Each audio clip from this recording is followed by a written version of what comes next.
Hey, William Gilmore here for the ScreenwritersJourney.com, and it is day 35 of the journey.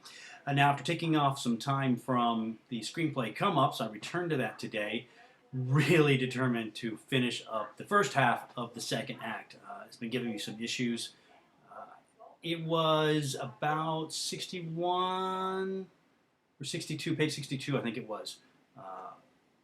Where the midpoint happened, and that should happen on page 55 according to the Save the Cat paradigm. So I was about 7 pages off, and so I was like, how do I cut 7 pages out of this thing? And just really had to sit down and go through those 30 pages or so, or 34, I think, is the second act started on page 28, and figured out how I was going to find 7 pages in that to take out. Everything is necessary. All these scenes are great. And what I found was things were maybe a little sloppy, maybe too detailed. I was kind of veering off a little bit, so I really had to focus my fun and games, as Blake Snyder calls it. The calls for the end is where you can have a lot of your action set pieces, and I don't have a big action set piece in this section, so I kind of missed that. But there's lots of stuff going on, and they go to a strip club. There's sort of a makeshift surgery in a garage. There's a confrontation in Raydell's front yard with the neighbor woman. So there's stuff going on. I just don't have that big action sequence. I'm not sure I need that at this point. I got a couple big ones coming up, and we just had a big one in the first act. So this just kind of gives us a chance to settle down a little bit and start to get to know more about the characters and what's going on, and figure out the situation. We learn who Hiram is. Finally, we've been hearing about him. So it took some restructuring, and I threw away a couple of scenes and rewrote them. Some of them I just threw away completely, and I was like, I don't need that. It gets in the way. It's a false obstacle. It was there to slow the guys down from reaching their objective, which they wanted to. They're looking for Tyler, who has sort of gone off into the wind. He's disappeared, and so I had to get rid of that false obstacle.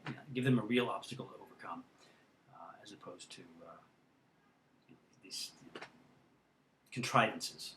Basically, what it was. So with all that reworking and throwing away scenes and rewriting scenes, I got it down to page 59.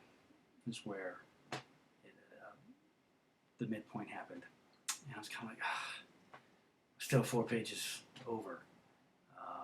It's a much tighter act, but still 4 pages. So what I did today was I sat down and said, I just got to go through this and just find stuff, what is absolutely not necessary, and remove that. If I need to rewrite something, I'll do that. So I did some rewriting. I did a lot of cutting. Did a little restructuring on 2 scenes, I think. And it all helps. I think it's all much better. The midpoint scene actually ends at the top of page 57. So I'm about a page and a quarter past page 55. Is that close enough? I don't know. Do I have to get it down? Do I have to move that 1 page yet? There's really not much more to go. There's not much more I can take out. The only thing I can do at this point, and we'll go over all this in the analysis that will be coming up over the next couple of days. Really, the only thing I can do is there's a scene with Shep going to a bar, and he's looking for Tyler, and he knows the bartender. She's a very hot, attractive female, and we get the idea there's something going on there. If I was to continue the script exactly as it is from the midpoint on, I did change another thing. She's kind of a wasted character. She's only in that one scene, and other than setting up sort of a love interest for my hero that never pays off, I was like, I can lose this. I can get rid of this scene. But I have sort of a weak ending. The finale where our villain thinks he finally gets the money and gets it from Shep. It's just sort of weak.